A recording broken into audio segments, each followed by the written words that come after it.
convertissez-vous. Le royaume des cieux est proche. Frères et sœurs en Christ, voici donc la première parole attribuée à Jean-Baptiste dans l'évangile de ce deuxième dimanche de l'Avent. Saint Jean-Baptiste nous adresse cette parole pour nous interpeller sur l'urgence de nous convertir. Dans la page d'évangile proposée à notre méditation de ce jour, le prophète Jean-Baptiste est la figure centrale, présenté comme un ermite qui vivait dans la solitude et la sobriété, qui annonçait à tous les passants l'imminence de la venue du Messie et qui leur proposait de se faire baptiser dans le Jourdain afin de se préparer à ce grand événement.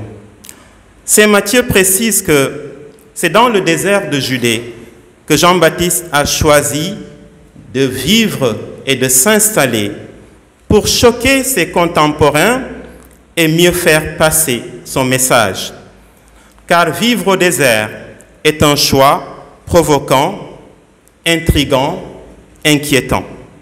Le désert est connu pour son aridité, sa stérilité, son hostilité. C'est un lieu où on risque de mourir de faim ou de soif, voire de rencontrer des bandits de grand chemin comme ceux de la parabole du bon Samaritain. Que va-t-il donc faire dans ce lieu perdu?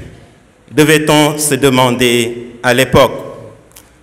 En fait, si Jean-Baptiste a choisi de vivre au désert et de baptiser au Jourdain, c'est en réalité à cause de la portée symbolique de ces deux lieux qui constituent le cadre géographique du récit évangélique de ce dimanche.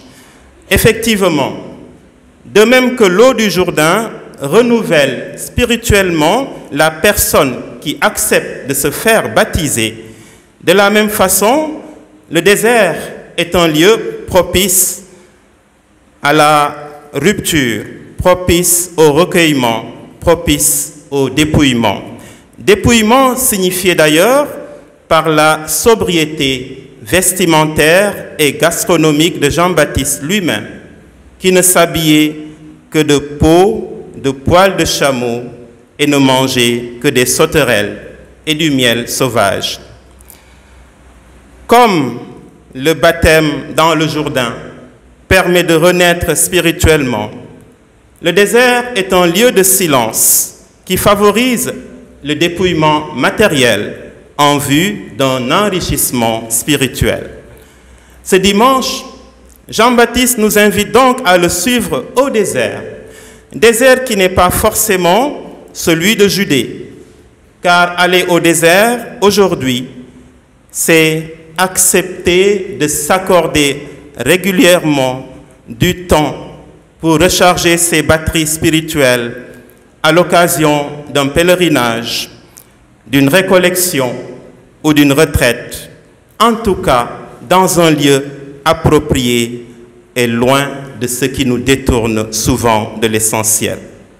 Aller au désert, c'est surtout accepter de faire ce déplacement nécessaire à l'intérieur de nous-mêmes pour abattre tous les obstacles qui nous empêchent de nous convertir réellement et constamment. Car les déplacements intérieurs à effectuer sont beaucoup plus difficiles et plus longs que les centaines ou milliers de kilomètres à parcourir jusqu'à Yamoussoukro, jusqu'à Jérusalem ou jusqu'à Rome. Chers frères et sœurs, se convertir en ce temps de l'Avent passe donc par des choix concrets. Et Jean-Baptiste nous y aide en nous donnant beaucoup de conseils dans l'Évangile. Je voudrais pour ma part commenter et approfondir uniquement deux passages, le verset 3 et le verset 28, où il nous invite à rendre droit les sentiers du Seigneur et à produire un fruit digne de notre conversion. Premier conseil donc, préparez le chemin du Seigneur, aplanissez ses sentiers. Pour bien comprendre cette phrase, il faut d'abord se rappeler que Jérusalem était une ville entourée par le désert. Tout autour de la ville, il n'y avait que du sable balayé régulièrement par le vent. Par conséquent, il n'y avait pas de route toujours tracée et visible pour aller à Jérusalem. Alors, quand un grand dignitaire devait arriver à Jérusalem avec toute sa délégation, c'est là qu'on prenait le temps de tracer au préalable une route pour lui, une route au moins provisoire, en taillant des broussailles, en comblant les ravins, en dégageant tous les obstacles possibles. Et puisque Jésus est le dignitaire par excellence, puisqu'il est le roi des rois, il nous faut lui tracer aussi les plus belles routes pour sa venue. Mais les routes qui méritent le plus d'être construites ou restaurées à cette occasion, ce sont les routes de nos cœurs, car Jésus décide de venir habiter en nous. Il vient s'incarner pour devenir homme au milieu des hommes.